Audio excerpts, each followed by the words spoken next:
You see where I'm coming from, man? I do. I just think you might overestimate the powers of my office. Like, we don't initiate investigations. Are you eating right now? I'm having a bite of something, yeah. Yeah, you are eating right now. I'm asking for your manager to call me back, please.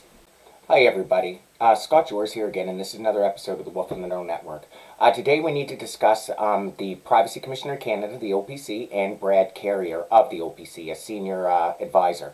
Now, on the 4th of June, 2025, I received an email stating that my case with the OPC is just going to be closed. Now, you'll see that my submission to OPC was like 51 pages with 12 detailed points asking the Privacy Commissioner on guidance to who to submit these to.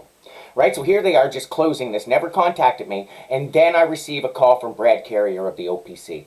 Now, why would Brad Carrier close the case then contact me? Because he knew nothing that I said was going to allow him to open the case. He just did that so he could make it look like he was trying to do something. So here I get on the phone with Brad Carrier and I start asking logical questions and he's not able to answer anything. Eventually, you will hear him start banging around, and then you'll hear him start eating through the middle of the call as I'm listing the worst moments of my life, all this abuse that occurred. That's right. And then when I called him out about it, he blamed me for calling him on his lunch and tried to come back on me like I did something wrong. Well, I'm giving him detailed evidence. That's right. We have instances of spyware being planted on my phone's GPS location being set to 9330 Stillwater, Nova Scotia. That's right. So this is like police planting evidence on my phone, or somebody absolutely is. And then if you check the land registrations, you can see it matches the EMIC contracts. You'll see that CBC and David Pudgley's did articles showing you that EMIC was operating in Nova Scotia with psychological warfare. These contracts match EMIC, but they also match the start date for Dan Kinsella, who was Chief of Police for Halifax Regional Police. Right? These are serious issues with spyware and psychological warfare occurring in Nova Scotia where individuals are being targeted and evidence is being planted on their devices. And the Privacy Commissioner of Canada is like, we don't know what to do. We can't tell you who to contact. This isn't something we handle. Yet they go into Parliament testifying about these very topics. About EMIC, Cambridge Analytica, and then on another occasion about spyware. Both things that targeted me.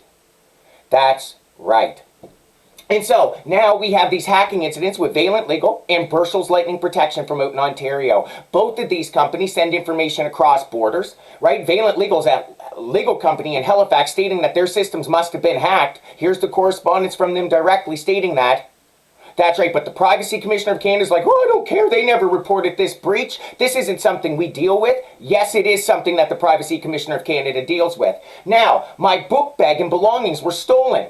Again, on August 2nd, 2023, given to a homeless man on drugs where Nova Scotia Health Authority pretended that that was me so they could rig their records. You've got Douglas Grant of CPSNS, the CEO and president, absolutely lying, saying there's no evidence about my book bag. There it is on the very first page, saying that my book bag arrived before me and with the previous person, showing it was sent before I even seen the doctor. They also stated that they went through all the contents and included my health card, which is PHI. This guy, Brad Carrier, tried to say, oh, these are personal belongings. That's my PHI, my health card information, my identity information was in there, my financial information, all these numbers. And the people admitted they went through my entire wallet, including the police. Nothing was done about this, nothing was reported. OPC says there's nothing that they can do or nothing they can look into. When Nova Scotia Health Authority is covering it up and CPSNS and OIPC are covering this up. You jump forward a year later to August 2023, I'd be sitting in my house, I'd receive a trespassing notice. Somebody went to Nova Scotia Health Authority with my PHI and information pretending to be me. That's right. But this is somehow resolved. The OPC can't do something about that. They can't call Nova Scotia Health Authority. They can't call RCMP when they have serious events like this.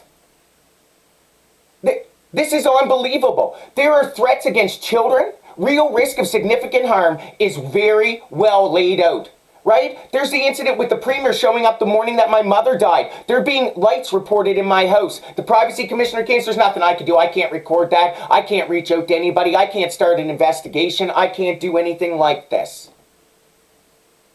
Now, if this was Emma Bryant or David Pudgley's right? Both who have opened cases regarding these topics with the OPC. Do you think that he would have acted like this? No, because these are journalists and well-reputable people. So that he knew that if he did this to either of them people, there would be repercussions. But Brad Carrier knew there were going to be no repercussions for him because who would get to see it? He already closed the case. So I want to read you his email. I would have left him this detailed voice message after this disgusting interaction. And he replies saying, "Hello, Mr. George. I received your voicemail and I've already brought this matter in your request to speak to someone else from my office to a manager. Someone should contact you in the near future." Now, it's currently June 8th and I've not been contacted. Do you hear him mention him meeting on the phone or me asking him to escalate this to Philip Dufresne? No, because Brad Carrier's leaving that out of his report knowing he doesn't even have to write that in my file because he's already closed it, which was his intention from the beginning, so that he didn't have to record anything he did or anything I said or any clarification. Brad Carrier was always a victim and hero. That's what he wanted to do so he could lie to his superiors and he wouldn't have to take personal responsibility. This is absolutely disgusting. So now, this case is absolutely going to be escalated to Philip Dufresne, the Privacy Commissioner of Canada. That's what I've requested, right? And I'm sitting back here wondering who's going to justify this behavior, right? Are they going to respond to me? Are they just going to pretend I did something wrong?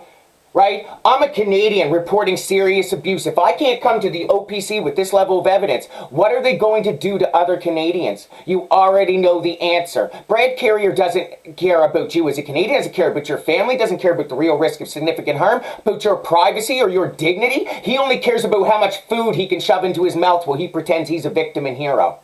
You think about what kind of person that is and wonder why these people thought that this was appropriate to do.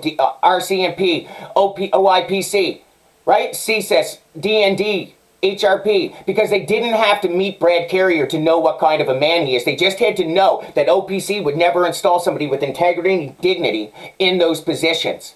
And look what we're left with. This isn't me ranting. This is literally objective evidence. And Brad Carrier is now going to sit back, say he's a victim and hero because I did a video on him, but not for the way he acted and the way that he treated me. Right? Because Brad Carrier, at his core, is not a professional. He's not a dignified, responsible individual. Right? He's a victim and a hero, and that's the way he's going to play this. It's disgusting. And I absolutely demand that this be escalated to Philip Dufresne. Thank you. Thanks. To leave a callback number, press 5. Pour laisser un numéro de rappel, faites le 5. Hi there, Brad. This is Scott Shores calling back. My phone number is 902-220-9106. Again, I didn't cause any problems. All I ask is that you not eat on the phone and pay direct attention. So I'm asking that you escalate this call to a senior member. I'm asking that it be escalated directly to Philip Dufresne. A sexual assault was reported, GPS hacking, children threatened, disabled woman threatened, police stalking, police threats, when trying to get information about this. And all I'm doing is just asking you basic questions about who do I take this to? What's the threshold of information? I wasn't rude to you, I didn't do anything, and I have recordings of the interactions.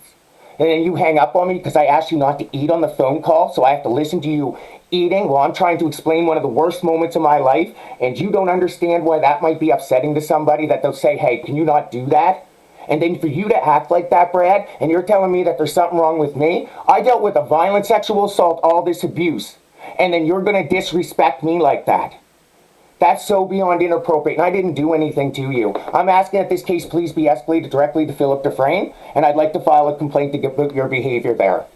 So if you could please have somebody from the OPC contact me back and explain your etiquette and explain how it's appropriate to do when somebody's reporting a violent sexual assault and the conditions around it. And it's all right, Brad. If you want to try to say that I said or did something, I've got a recording of the call. All right, I didn't do anything. I was asking you basic questions, so what else am I supposed to do about a serious case like this? Right? And now you're talking down to me like I did something wrong? No, man, there are victims out there. And I can tell you one thing, Brad Carrier, you are not a victim. And the way that you just acted just re-victimized me. And now what? I'm left with a feeling of anxiety because you couldn't wait to eat for a minute. And you're blaming me about that? You didn't take that call seriously. You didn't take me seriously because you get to sit in a chair and pretend it didn't happen. I guarantee if you were sexually assaulted, abused, had your phone's GPS location set there, got audio recordings of the police, your children were threatened, you'd have a serious problem with this and you'd be really upset that the guy calling you wasn't taking it seriously and eating at the same time and banging around and then blaming you when you're asking for some professionalism or some respect. I'm the one who did professionalism because I submitted all these documents, ordered and well detailed. right? And then for you to act like that, and then you're going to say what? Because maybe I'm upset now that I did something wrong on the phone call by asking basic questions about my rights when me, the public, pay you? That it's unbelievable. So Brad, listen, I want this escalated. I'm not going to stop until it's escalated. I don't like your behavior, and you want to believe that an email is going to be sent out about this, and a video is going to be posted to YouTube and Facebook and X regarding this. All right?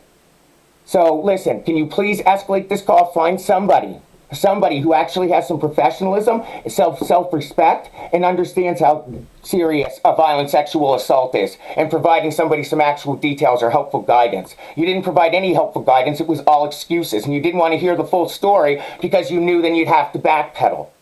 That's right, it's a complex story, so what else am I supposed to do? You don't want me to talk on the phone for 5 minutes to explain a complex issue when I made a 51-page submission? And then you're telling me that I'm in the wrong somehow?